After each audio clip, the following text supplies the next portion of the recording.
Welcome, everybody, to this evening's program. My name is Beth. I'm the adult programming librarian here for the Mid-Continent Public Libraries. And tonight we have John James Audubon and the Birds of America, presented by Martha Chiarciaro. We are very glad you could all join us this evening. I do also want to mention some upcoming programs. So I'm going to take a minute here and share my screen. And the first program that I want to mention is The Three Stooges, Legends of Slapstick. This program is on May 6th at 7 p.m. And film historian Annette Bohannick will be back with us, sharing the history of the Three Stooges from their early days in vaudeville to their transition to films. So that should be a fun program. You do need to register to receive the Zoom link for that one. On May 8th at 7 p.m., our Reader's Advisory librarian, Angie Strathman, will be joining us for this quarterly program that we do. And she will be talking about what's new on the library shelves. She'll be focusing on titles that are not the best sellers that everybody has holds on, but other new titles that you might find that you might not have heard of yet. Then on May 14th at 6:30, Jean Flynn is going to be back with another travel program, Beyond London. Let's explore England, Wales, and Scotland.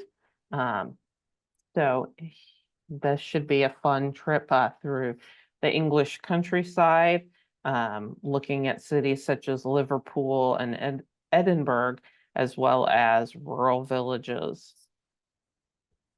And then on May 20th at 6:30, Frank Mendoza will be back with his program, Steve Martin, the Craftsman of Comedy. He'll start with his early days in stand-up, as well as his stint on Saturday Night Live, to his decades-long film career. So that's another one that should be a lot of fun because Steve has been in a lot of movies. And then finally, on May 22nd at 7 p.m., we're going to be joined by Richard Knox. He's going to be looking at some of the famous ballads from the first decade of rock and roll. So artists like the Platters, the Everly Brothers, Benny King,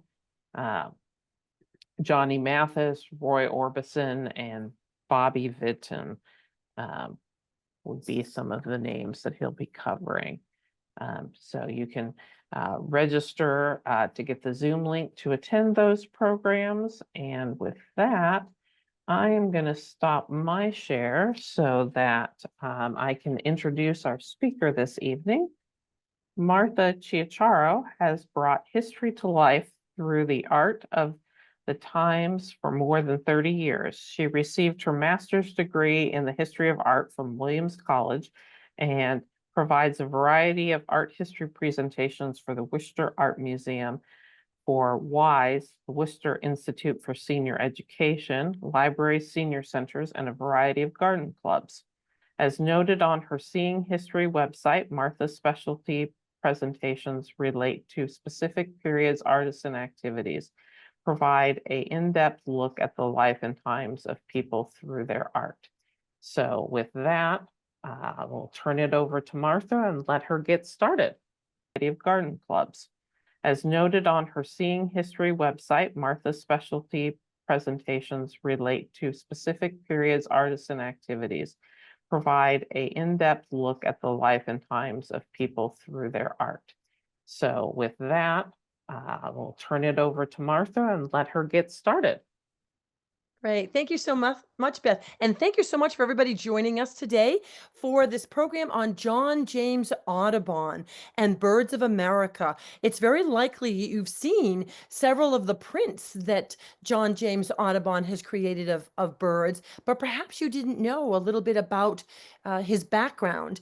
And any of you who might be familiar with the Audubon Society, the Bird Society, I'll give you a little bit of insight because he had nothing to do with that, but there was a connection through his wife and his notoriety when the Audubon Society was first brought together. So it's going to be my pleasure to share with you some insights about John James Audubon and also to answer any questions that you might have at the end of the program.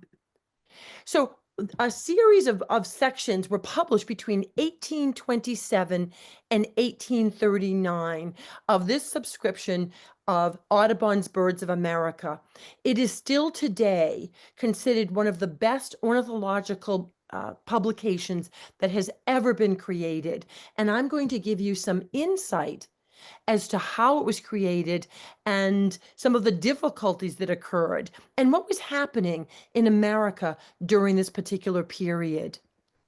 Now, one of the things that I want to begin with is to say that John James Audubon, in fact, born Jean Rabin, was not a perfect man. And he was also a man of his times.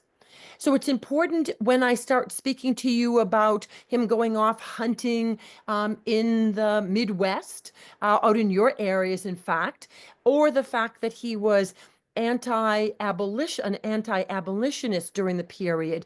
This was around, he came over to America around 1803, the same time that the Louisiana Purchase was made, the same time that slaves were bought and sold in a variety of different areas. So although, and certainly there has been some claims that some of the birds that he identified, that he drew, no one has ever been able to prove ever existed. So certainly there was that. But given that, putting that aside, I want to share with you what this individual accomplished during a very difficult time in America's history, and also the struggle that he went through to provide the Birds of America for us. I'm going to be pulling up now a little bit about his background, and we're going to focus on Audubon's Birds of America, which, as I mentioned, is still the best ornithological publication that has ever really come out, and still is a model not only for the works that it shows, some of extinct works, but also the manner in which he presented the material. But let's go through a little bit of the background. As I mentioned, John James Audubon was originally born John Rabin. He was born in 1785 in the Dominican Dominique, now Haiti. He was the son of a French plantation owner in Haiti, a sugar plantation. There's some controversy in terms of who his mother was, whether she was a white servant, whether she was a mixed race servant. But in fact, he and his sister, who was also born of the same, I believe, the same mother, both of the children in 1791 went back to France, to the area of Brittany, with their father, and both children were raised by their father's wife. So very, very outgoing, very, very, again, open-minded. This was something that happened quite a bit, but he was raised in France. He then, in 1803, well, just very quickly going over some key dates, he then, in 1803, headed to Mill Grove, Pennsylvania, which was a property owned by his father, again, who was a Frenchman, owned by his father. In 1808, he was in Kentucky. In 1812, he was made an American citizen. In 1821, he was in New Orleans, Louisiana. In 1826 to 29, he was in England. He was in Scotland, he was in England, and that was a key time when he was, in fact, publishing his work. He wasn't able to find a publisher in America. And think about it. We were probably at that point only about a nation of 40 years with the signing of the French treaty, the treaty in Paris in 1783. We were a very new nation, and there wasn't the opportunity to publish this incredible book. And so we'll see that he was in England. And then he spent the last years of his life, last decade, in New York City. So this kind of gives you a sense of the background. I think this surprises many individuals to know that he, in fact, was French, and that he then came into America around 1803, at the same time that the Louisiana Purchase was taking place. This is his home in Brittany, in France, and it's now dedicated to, again, his background as again John James Audubon, where he was raised as a young man. But the Napoleonic Wars were taking place between 1803 and 1815. And his father was concerned that he would be conscripted into the army. So he ended up leaving France and, I say, emigrating to America in 1803, same year that Napoleon sold Thomas Jefferson the Louisiana Purchase. So just to kind of put this into time frame, it's a very early part of the American culture. Again, we're only 20 years old as a new nation. But he goes to an area in Pennsylvania that was owned by his father. And as early as 1806, we see one of the first botanical drawings created by Audubon. Now, when he tried to run a dry goods business when he first arrived, he was doing that for about 10 years. He wasn't terribly successful. In fact, I think it was in 1819, he was in jail for bankruptcy.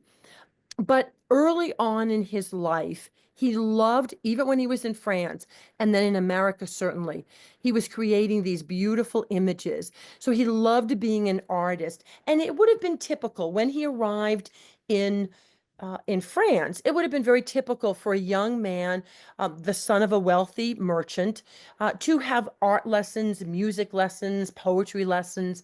And certainly nature was something that very much inspired Audubon. And it's again a beautiful work in the Audubon Center in Pennsylvania, Mill Grove, Pennsylvania. So this is one of the earliest known works by Audubon, 1806, a watercolor and pastel. Also an important time. This is a photograph of Lucy Bakewell. She was, in fact, this is a photograph taken in 1831. She, in fact, she and Audubon were married around this time. And he comments about her. She was actually the daughter of a neighbor in Mill Creek. And he comments, she felt the pangs of our misfortunes, perhaps more heavily than I, but never for an hour lost her courage. Her brave and cheerful spirit accepted all, and no reproaches from her beloved lips ever wounded my heart. With her was I not always rich. There were a lot of hardships in their lives together, and certainly Lucy was very, very instrumental in encouraging him when he was off for several years in London and England, publishing his book. And in fact, spent a great deal of time on her own as he was going off and doing the research. And in fact, it's going to be Lucy who really makes it possible for us to today enjoy so many of his works. Lucy and John had 2 children. Victor was married twice and had 5 children. John Woodhouse was married twice and had 16 children. These were portraits that John James Audubon did of his 2 sons. And in fact, later in his life, Victor and John will play an important role in continuing his work and helping him. Unfortunately, Audubon was experiencing what we believe was Alzheimer's near the end of his life. And so his two sons were very, very important to him. We know that after he was unsuccessful in Pennsylvania, he moved out to Kentucky. This is a beautiful home that he had out in the wilderness. This is where he began to hunt. He began to explore the wilderness while he was also trying with a partner to keep a dry goods business going. But it was a very difficult time during this particular period, and certainly as a new nation, we were struggling to really establish ourselves. But John James Audubon was very much involved with nature. And from a very early time, I just want to share with you these quotes.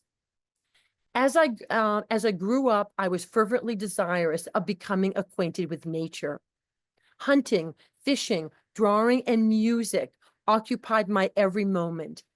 Cares I knew not and cared not about them. In my deepest troubles, I frequently would wrench myself from the persons around me and retire to some secluded part of our noble forests. To have been torn from the study would have been as death. My time was entirely occupied with art. So although he tried to create a business for the first really almost 20 years that he was in America, it really was the draw of nature. It was this interest in creating works of art that could then become part of his legacy. Now, exploring art was an important part in our early nation. This is a painting you may be familiar with by Charles Willson Peale. Charles Willson Peale was an artist in the Baltimore and Philadelphia area. He's probably more well known for the dynasty of artists he created. His sons, he had great hopes and expectations for his sons. They were named Rubens Peale, Titian Peale, Rembrandt Peale. So you can see certainly he had, as I say, great hopes for his prodigy, that they in fact would continue to be artists. But the reason I'm showing you this particular work, this is the artist in his museum. It is considered one of the earliest museums in America, founded in 1784. Again, that's just 1 year after the signing of the treaty in Paris, making us a new nation, separating us from England. And what I want to point out in particular, you can see his palette here as an artist. He also was involved in various excavations. There's a dinosaur bones that you can see on the lower right. But on the left-hand side, he had an ornithological museum here. In addition, from an art perspective above, he also painted all of the major revolutionary figures. I'm showing you with the pointer here. But Audubon was very familiar with his birds, with these ornithological birds. So there was, at this time in America, a real interest in exploring nature and really discovering some of the new creatures that existed in America, that existed nowhere else. And we do know that in England, there certainly had been an interest in birds, and Audubon was certainly not the first individual to create books or images of birds, giving people kind of an understanding of this. But I'm going to be sharing with you how different Audubon's were from his contemporaries. And so we see William Turton is providing us with a page of identifying the different bird elements. And it's one of the things that you can see from this piece that Audubon took and began to identify in his own work. So he's copying this illustration from one of the early publications that was created in England. And he's then creating his own system, kind of translating from a rather scientific approach in looking at these works. So we're going to continue now to see, and what Audubon does is that creates a variety of different plates. And what I'd like to do is to share with you some of the earliest works that he created. Now, these are works done, this was done in 1812.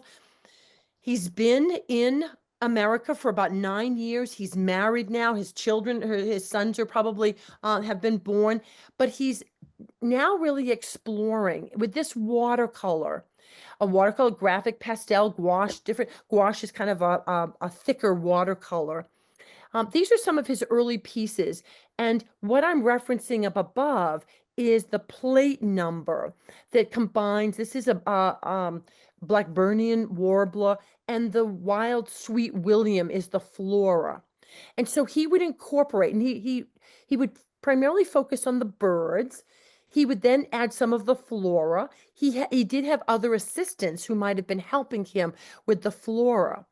But it was these watercolors that then eventually, almost about 20 years later, 25 years later, would become the images in his book. So he starts traveling quite a bit. And I am going to talk to you later about the New York Historical Society. Most of the images that I'll be sharing with you are from the New York Historical Society. In fact, they own the largest collection of original watercolor works. And I'll share that with you near the end of the program. And that's because of Lucy, who gathered together all of these originals and offered them to the New York Historical Society after Audubon's death. Now, I wanted to also mention how popular John James Audubon became. And one of the stories in his kind of one of the legends is that, and this is a work, it's a Japanese work. So the fame of Audubon spread literally around the world. Now, this was done much later. It was done 21 years after his death, but it talks about Audubon opening his box of watercolors that were destroyed by Norway rats in 1812.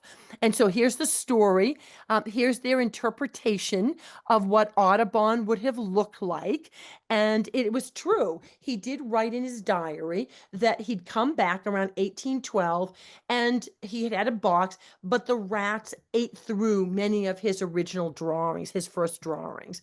But I just wanted to show you this image of a woodblock done more than 20 years after Audubon's death, relaying these stories about his life. Even in Japan, John James Audubon had been well known. Now, these are examples in the Natural History Museum of examples that still exist. These were in Audubon's collections, and they still exist today. And these are the birds that he would have captured. And you can find these in Harvard and in the National Gallery in Washington. There are probably museums out in the Midwest and Kansas City that have many of the same kind of natural history museums. It was very popular to be gathering these images. And so 160 years later, they're so well preserved. And this is how he would, in many cases, have to create the images themselves. So he would be capturing these birds. Now, we do know that sometimes Audubon would exaggerate some things that might have been happening around this time. But I wanted to share with you this wonderful story. Whether this happened or not, some critics have said he probably would have eaten the birds, or but this is something that he perhaps wanted to share with us, his insight about the birds that he would capture, and in some cases, in this case, did not capture. I put the bird on a stick made fast to my table. It merely moved its feet to grasp the stick, but raised its feathers. I passed my hand over it to smooth the feathers. It moved not. Its eye, directed towards mine, appeared truly sorrowful, with a degree of pensiveness which rendered me at that moment quite uneasy. I measured the length of its bill with the compass. began my outlines, continued measuring, and finished the drawing, without the bird ever moving once. My wife sat at my side reading to me. The drawing being finished, I raised the window, laid hold of the poor bird, and launched it into the air. It's certainly a very romantic story, and I think we all hope that it really existed, that he might have been the bird whisperer and being able to get this. There's some doubt as to whether or not something like this actually happened, but it's a wonderful story, and it just shows that Audubon wanted there to be a positive relationship. One thing that we do know that he did, and this might actually lead to this being uh, a true story, he is considered one of the earliest individuals to be banding birds. He would tie a little piece of string onto their legs, not enough to interfere with their activity. And he was the first one to discover that certain birds came back. I want to say it was phoebes, perhaps, but he was actually able to identify that birds came back to the same spot. So this story, again, it is what was written by Audubon. This story may have some credence to it in terms of his actually banding birds and being one of the first ones to begin to identify their habitat and their patterns of returning to the same space. Now, just to give you a sense of how he would create these images. So on the right-hand side is the final work. And he would kind of measure the piece, he would block things out. Again, this might be the actual bird on this piece. He would then get a sense, and that's one of the things that is really so astounding of his portfolio. The birds in the book that we'll see were actually life size. And they show us, again, so many accurate details about the images. And he was able then to place that as usually a watercolor, but really to do, again, a tremendous work, making sure that the bird was incorporated into the image in a very accurate way. Now, interestingly enough, he certainly would have been familiar with Napoleon, as I mentioned. Napoleon had been, you probably know, again, with the French Revolutionary War beginning in 1789, with the sacking of the Bastille, and then Napoleon, who had been one of the fighters against Louis XVI and Marie Antoinette when they were beheaded in 1793. Napoleon began to cross the Alps. This is a painting from 1800, and there's a certain sense when we look at the diagonal composition of the golden eagle in America, giving that same sense of drama to his bird as would have been given to the dramatic images of this work by Jacques-Louis David. So again, some scholars have said that there might have been an understanding or knowledge of what was happening in France just before he left. I also wanted to point out, and I'll be showing you this in more detail. Can you see on the right-hand side, you can see there's probably a rabbit that this eagle has captured in its claws. And we see here a figure going across the parapet. And it's very likely kind of an image of John James Audubon himself. Now, I mentioned to you that certainly Audubon was not the first to create images of birds, books of birds. But let's compare Audubon's birds to those of others. This is Alexander Wilson, a Scottish American. This is plate 1 in volume 1, American Ornithology, 1808 to 1814. Now we know that, again, Audubon would have been doing his book between 1828 and around 1839. So this is, again, one of the early individuals who would have been doing bird books. Here's another one of Alexander Wilson. This is this in his book, again, the parakeet. Here we see the work by Audubon, and unfortunately, this is a parakeet that's extinct now. But compare what the two artists have done. Certainly, you can see the different stages, you can see the certain details, But what was unique about Audubon's work and what he really wanted to share, because he was traveling through the woods, he was exploring a variety of different areas. He wanted them in their environment. He wanted them to be active. He had seen these birds, and look at the perspective that he's got this bird in the lower area coming at us. The skill that he had in creating the natural environment of these birds certainly adds a great deal. They were action images, and he really wanted to share that. And they were done, as I say, in the actual size. Here's another example. Selby, who was, again, another individual, another artist who would create a book. His illustrations of British ornithology, dating even a little bit closer to that of Audubon from 1821 to 1834. The same bird. We see here the eider duck. You see it by Selby in the upper left, and you see the same bird in the lower area. It's again one of the plates in Birds of America, hand-colored engraving in aquatint. That action, the activity, you can certainly see the bird from a variety of different perspectives. It looks like a male and female. On the right-hand side, perhaps the male is defending its territory, the grass that it would have been living in. What a difference in terms of the dramatic images that Audubon would have shared.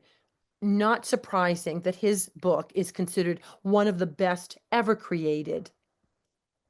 Now, Audubon traveled quite extensively, and you can see here, again, had spent a great deal of time in the New York area, but in the upper area, even in Canada, in Florida, in Louisiana. In fact, he often did not talk about his French background.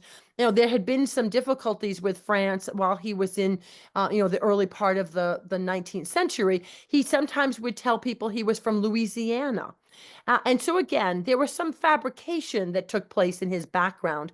But I just want to share this map with you, just all the different places that he'd explored, that he traveled to, and that he loved to go to enjoy nature, but also with this sense of really thinking about creating this book. He loved nature, and it really started to occur to him that he really wanted to try to create something that was monumental. Now, he did not write all of the descriptions. He was working with other individuals on the descriptions. In fact, there was a publication that went along with the folio that he created that talked about the background of the birds. But he certainly was involved in this. He was involved in the natural and the artistic part of it. And you can see that this is an image. It was commissioned by William Home Lysers in conjunction with the publication of his book. He went to England. He tried first in Edinburgh to publish some pieces. He then went to London, and he was able to continue the publication. It took several years. And it was done as a subscription. But this was a portrait that was commissioned. It was done by a Scottish artist when he first arrived. It's currently in the White House, but it's one that was, you might say, a marketing device. This is how individuals in Europe saw Audubon, and it was very exciting. This was a very exciting life. It was a dramatic time in America. This was a period where the huntsman, this sense of the individual going off and fending for himself, was a very, very popular theme. And so this was an image, not necessarily that was accurate, but certainly one that would have been a great promotional device. As Audubon is heading over to England, to Great Britain, in order to be able to start this publication. And originally, he created 200 of what they refer to as elephant folios. These are 39 inches high and 26 inches wide in terms of each page. 20 were created, only 120 still exist. They were 1,000 per subscription. That would be about $32,000 today, over to $32,000 today. So what people did is that he would publish them again from around 1826 until 1839. And just as books, when Dickens was writing, you'd get them in sequence, you'd get a subscription. He'd write, and then you'd get the next version, then you'd get the next version. So too, people would sign up for this subscription. And in fact, the King of England was signing up for this. In France, they were signing up for this. Those who could afford this. I mean, this was a lot of money, but he gained such a reputation. And when the early works were shown, when they would be published, there was just such an excitement of this. And eventually, there were 435 hand-colored, life-size engraved copper prints of 497 North American bird species with over 1,000 different birds. Again, published during this particular period. The cost of the printing, the entire work, all of the 200 of them, was at that time over $115,000. That would be $2 million today. So Audubon gained a reputation, but he didn't make a lot of money on this. He didn't gain a lot of it. It cost a great deal of money to create this book. And you'll see again how incredibly extensive it was. And it was huge. I'll show you some images of this particular piece. This is the first one. This is the #1 plate, the wild turkey. I don't know if out in Kansas City you have turkeys walking around your highways or your side roads, but we certainly have a lot here in New England. We keep warning them, watch out for November, but we do have a lot of turkeys in our area. And this is the #1 piece, the first plate, the wild turkey. It was sent over again. It was completed in 1825. Remember, the publication began around 1827. And this one is in the New York Historical Society. It is life size. And so that, again, 39 inches is, again, this is probably one of the largest pieces. It was a full size that they would have in these folios. And then there would be smaller ones that would also take up the full image, or they would combine different images on different plates. And there was no real rhyme or reason. It wasn't as if there were certain species of birds that were put together. It really was more of the aesthetics of which birds would work together, because he wanted to maintain the life size of all of these images. He's trying to put them into the book as economically as possible, but always making sure he's maintaining the image, and also the fauna, the flora and fauna that the bird would have been involved in. So he created this first around 1812. And then when he had the idea of creating this publication, before heading over to England with this first round, this would have been done around 1825. And again, watercolor, graphic, pastel, gouache, and black ink. And then these were then transferred onto the engraving, a copper engraving, and then hand colored. So again, a great deal of work. He actually started with I think Haville was the latter printer. He started with one in Edinburgh. He wasn't happy with the work, but then the one in London, Haville was very much involved in the publications. So we're not going to go through all of them, but I just want to kind of give you a sense of the different images. The summer tanager that you can see here, this is plate number 44. And again, the different fauna that he would use. The same material, these are all available. These are the originals that he brought to Scotland, to Edinburgh, or to London.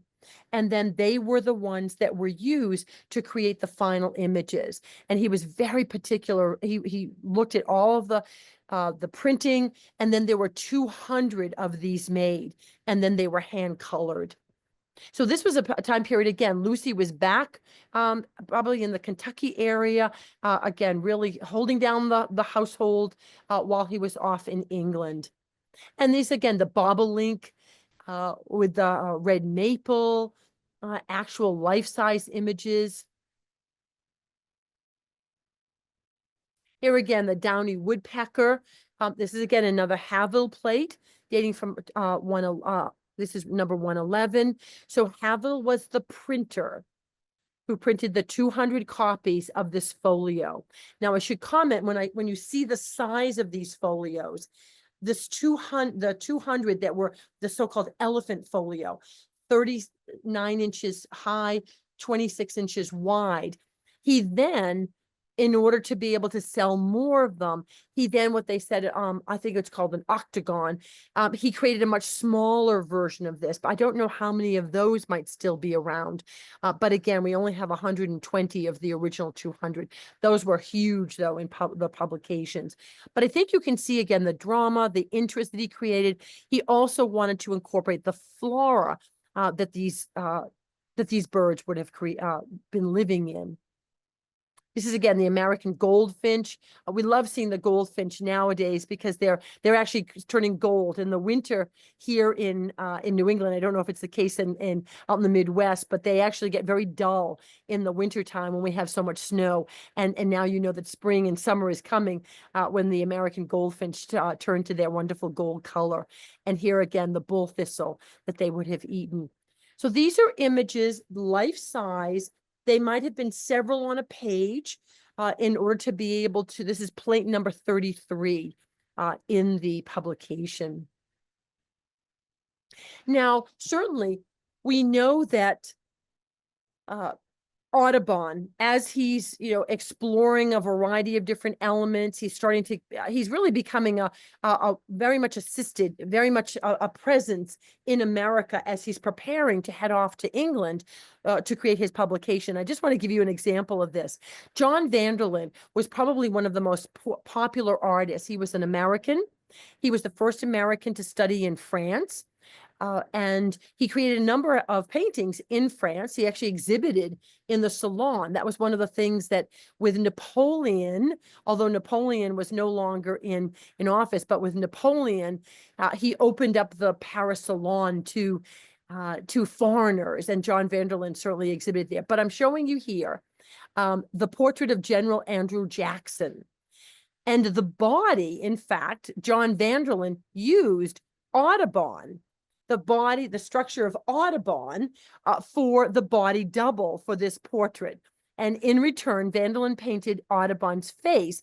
It's hard to read. It's one of these figures in the far background. So I just want to share this with you in terms of Audubon, somebody who was traveling out west, creating his sketches, creating his watercolors, getting ready to head off to England to publish his ornithological book, but was also very much a part of the American art scene and certainly the political scene, with serving as the body double for General Andrew Jackson. As we continue again, the same year, we see again 1825, many of these same images. Here we see the nesting birds, but the birds from different positions, the northern mockingbird in this particular piece with the yellow jessamine. So we see these variety of different images, beautifully done. He did, again, as I say, get some assistance in some of the flora and fauna, but most of this was created from him. And he was watching every single publication once he brought them over and they began to create the works, beginning in 1828. They then were doing the subscription, so it was multiple times that they would then be working through those several years. Here again, the Mourning Dove, one of the earlier pieces, again, dating from around 1825. So he was trying to get as much material together before he headed off to first Edinburgh and then London for the publication. The ruby-throated hummingbird, again, another beautiful piece, also done a Haville piece, the one in London. These are all the originals that you can see in the New York Historical Society. And again, you can see here, I believe the ruby-throated hummingbird is the only bird, I think, in America. The only hummingbird in America. Certainly there are a lot of them in the South, but I think the ruby-throated is the only one that we know of here in America. Any ornithology people can certainly help clarify that. The eastern meadowlark, and this particular piece, the downy false foxglove, again, incorporating the birds. This is likely the female, the male, incorporating them into their own environment. And this is what made Audubon's work just so engaging.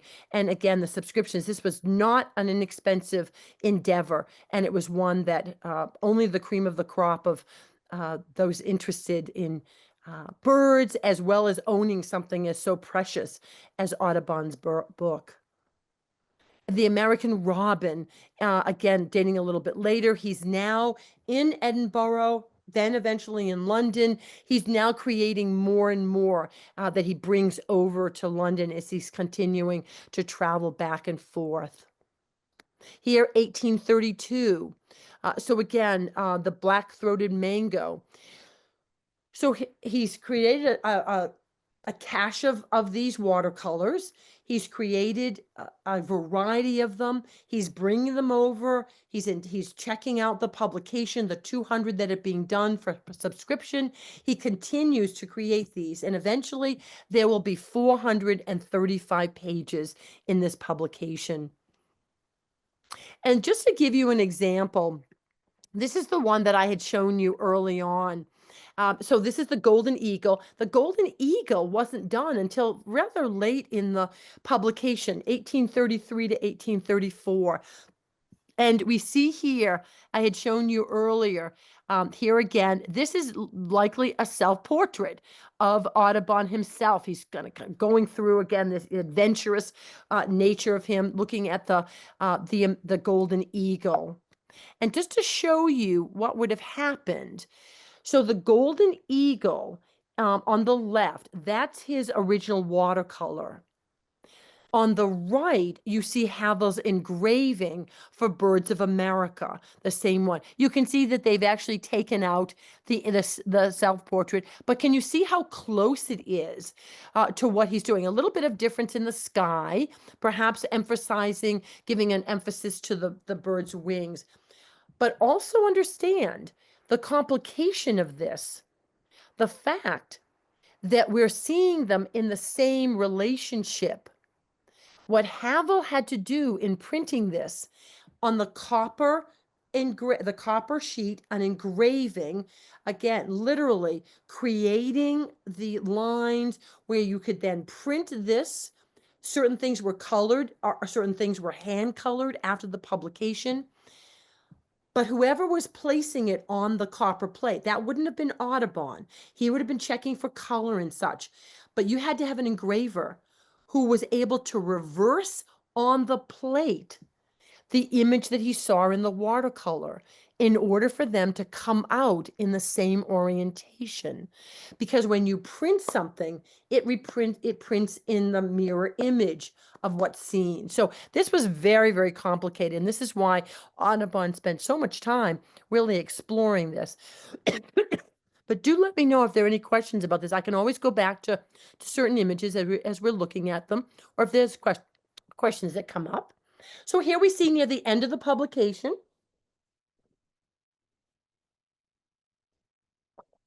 you can see that these are again later in the time, and you can also see these are plate number 393 and 395. And what's happening, you can see, is he's starting to incorporate more and more birds on the same plate. The earlier ones were very large, they were independent, but now he's wanting to make sure that he covers all of the birds that he's been able to gather. So there is a difference. You could certainly identify the differences between some of the earlier plates and the later plates as he tries to incorporate more images. This is again another portrait of John James Audubon, dating from around 1838. He's basically finished with his publications. He has the 200 subscriptions. he's becoming very well known. But you can see the association as a hunter out in the Midwest. You can see, I think he looks a little bit more tired during this period. But what's also significant is George P.A. Healy, the painter of this image, was also painting a number of the American presidents during this same time period. So Audubon had become so popular, so famous, that he was being painted by the same people who were painting presidents of the time. We can see here 1841. Just before he moves to New York City. We believe that by this particular time, the last 10 years of his life, he may have been experiencing some dementia, and it was a more difficult time for him. This is believed to be a copy after a John Woodman House Audubon, that his son had created this image of him with his faithful dog looking off into the distance, certainly as he becomes much older. Now, we know that Audubon died in 1851.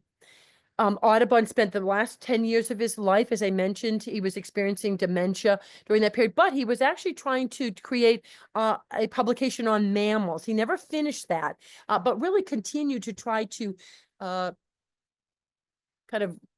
take advantage of the success that his book was receiving, even if not many people could own it, certainly not the large one. But as I said, smaller versions were also printed. Audubon dies in 1851, and his wife, this is again a photograph of her taken around 1870. You know, she had her 2 sons, her 21 grandchildren to help support. And in 1862, Lucy Audubon presented Audubon's original watercolors to a committee at the New York Historical Society, which eventually bought several of them. As I mentioned, they have the largest collection of Audubon's work. And so it's wonderful because many times the works from which a publication were created are not saved, but she did save them. And in fact, you might now wonder about what's the connection with Audubon, the Bird Society. In fact, it was through Lucy. She was the tutor of George Bird Grinnell, one of the founders of the early Audubon Society in the late 1880s. So we know that Lucy died in 1874, and it was almost 10 years later that the Audubon Society was founded. And Audubon's fame, even well after his death, was so extensive. And because he knew of Audubon through Lucy, that's where the name, the Audubon Society, comes from. So it wasn't something that was founded by John James Audubon, but certainly a tribute to the works that he created and the books that still exist that create some of the most beautiful images of birds. Now, the New York Historical Society, if you ever get a chance to get to New York City, I do hope that you'll visit the New York Historical Society, because they actually have a gallery that they devote to the works of Audubon. It's a small gallery. This is just one example when I was there several years ago of these publications. And I just want to give you a sense.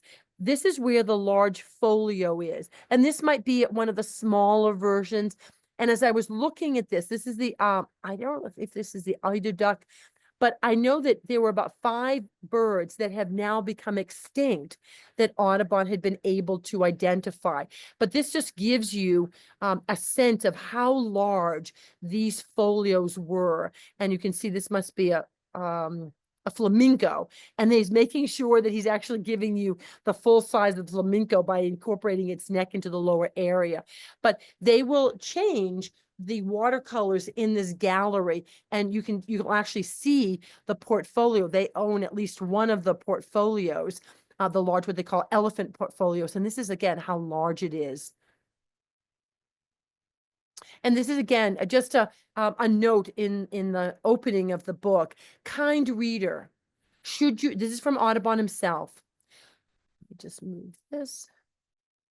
Kind reader, should you derive the from the perusal of the following pages, a portion of the pleasure which I have felt in collecting the materials for their composition, my gratification will be ample, and the compensation for all my labors will be more than perhaps I have a right to expect. So again, this was a labor of love. It was something that he loved doing, and he certainly was very, very happy to have been able. He was able to support himself. He didn't have a lot of money, but he was very pleased to have been able to share his love with so many people. And what's interesting, if you go into New York City, uh, there are also contemporary bird murals that have been done or inspired by John James Audubon. So he still is having an impression. These are garage doors that you can see in New York City at various locations, and they've been inspired by the birds that people can now see at the New York Historical Society. And we see even Matthew Brady, even early photographs. Matthew Brady was one of the photographers. His studio created more than 10,000 images of the Civil War in America, 1861 to 1865. Matthew Brady was the first individual to make possible people to see actual photographs of a war, again, beginning around 1861.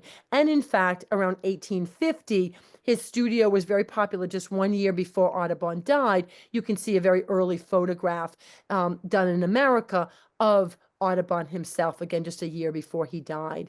And one of the things that, a statement that he made, that for all his sense of hunting and taking birds, the taxonomy that was done on birds, I'm hoping that people realize for the advantage of now having this incredible book that so accurately shares with us birds we know of today, some birds that are extinct today.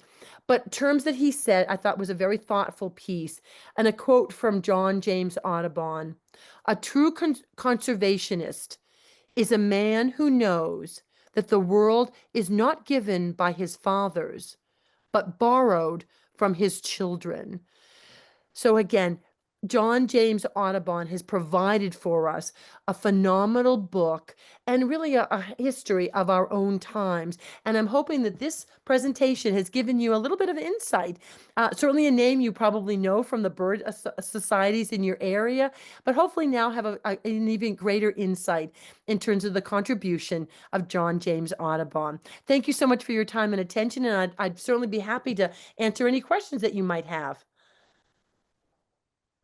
All right.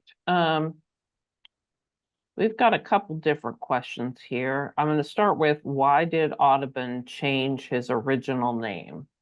I think that was his father. I think when he headed over from France, he then, when he arrived in America at the age of 18, they had taken on. I'm trying to think of where the Audubon came from. It might have been part of the family, but that was something when he arrived in America. Just as another example, a little bit earlier, I'm sure many of you have heard of Paul Revere. Well, Paul Revere, this is actually the 250th anniversary, and I live probably about 20 minutes from Concord, where the shot heard round the world. But Paul Revere was a Frenchman. His father had arrived in America, and it was Paulus Rivoire when he first arrived in America. Can you imagine the midnight ride of Paulus Rivoire? He too had changed his name to Paul Revere. So that was not surprising when individuals would come, particularly from France, and kind of anglicize their names. So that's very likely happened when he arrived in America with the support of his father. Okay. Someone asked, would a similar project be successful in today's digital age? Oh, well, certainly would be a lot cheaper to do.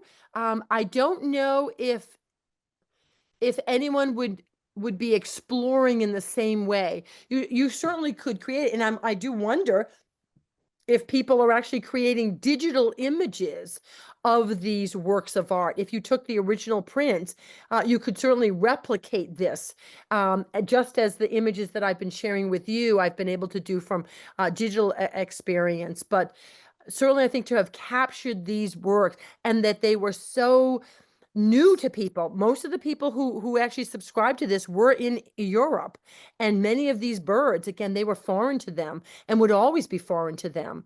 And so certainly something that could be done today, through even AI. You could actually create digital images of them. But I think, certainly not the same artistic. It would be really copying what he'd already done, but certainly something you could do. I don't know what kind of research people are doing now on ornithology. But the digital age does provide for us. It just opens up for us, just as photography did.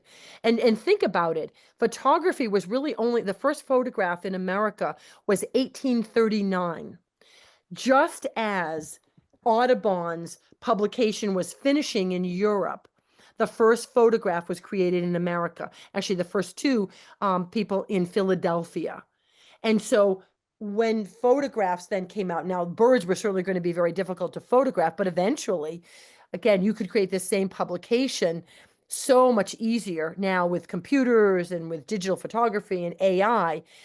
It's a whole different world, but that world did not exist with Audubon, and he had to do the painstaking work of creating these watercolors and then having them printed really so beautifully in London. Many changes that happen now because of photography and computerization, digital computers. An interesting question. Thank you. Uh, in response to your question, yes, we do have wild turkeys in Missouri.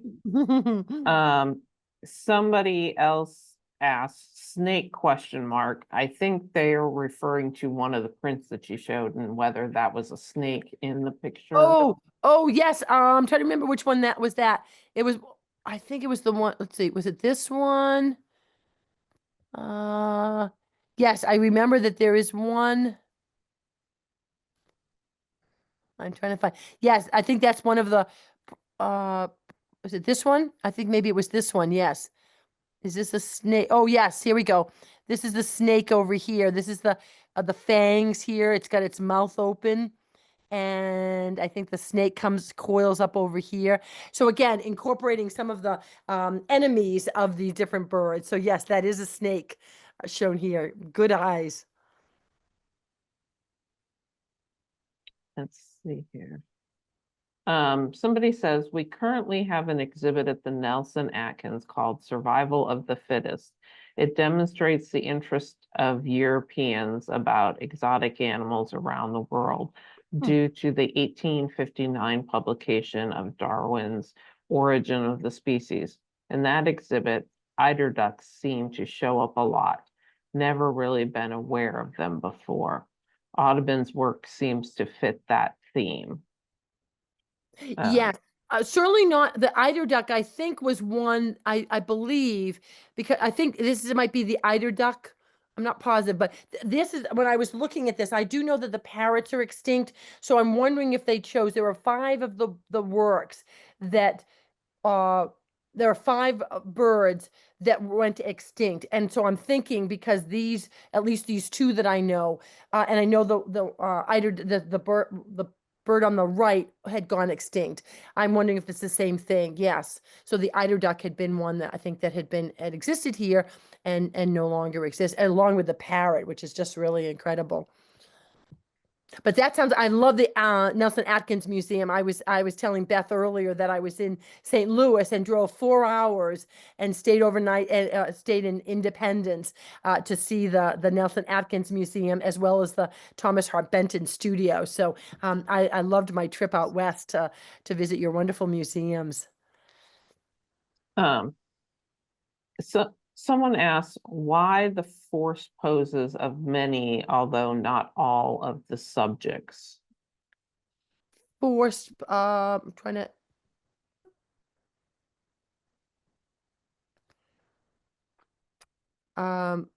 Forced. Meaning some of the the subjects seem to be less naturalistic. Like this one looks naturalistic, but like the heron or the eagle, they're kind of like forced. Their necks kind of are all twisted up and sort of not Okay. natural. Sure. You think this, oh, right over here, like as it's looking out, that might have been an attempt at getting the whole bird into this relatively tight space. And probably when we look at this, you can see how tight, it's almost as if he knew what size he was looking at, but needed to incorporate into the space, just like that flamingo that had to be incorporated. They could only make it so large. He wanted it to be life size, and in order to be able to incorporate the head, it looks like he needed to be, and the head looks a little smaller than what we might see in this piece. So I'm assuming that's because of the compositional constraints that he had in trying to make sure that it was life size, but that it also conformed to the 39 by 26 inches. Great question. Thank you. And then someone else asks, is it true that birding is the most popular sport in the world? Oh, I am not aware of that, but certainly I would not be surprised. Yeah, when you think about, yeah, I mean, in our area in Massachusetts, they have people who have lists, and they go off, and it's very communal, and they identify something, and the poor bird is some type of a rare sighting, and then everybody, hundreds of people then show up in the area. We have Plum Island off of Massachusetts, which is very popular for birding. So I would not be surprised, and I think that certainly the list of different things, the 435, what was it, over 1,000 different birds that Audubon included in his book. And I certainly have probably 3 or 4 different bird books when my birds come. I'm still feeding mine. I don't like to feed them in the summertime, but we had snow on Saturday. We had some places in Massachusetts had 9 inches of snow. So we're still feeding them. But yeah, I would not be surprised. And certainly that, or very early on in America, it was very popular, but more popular in Europe.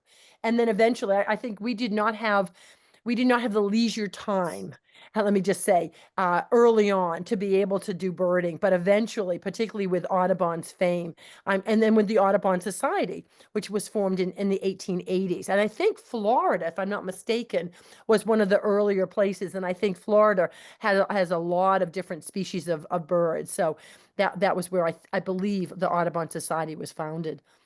Great question. Thank you for that. And that might be very much the case. All right.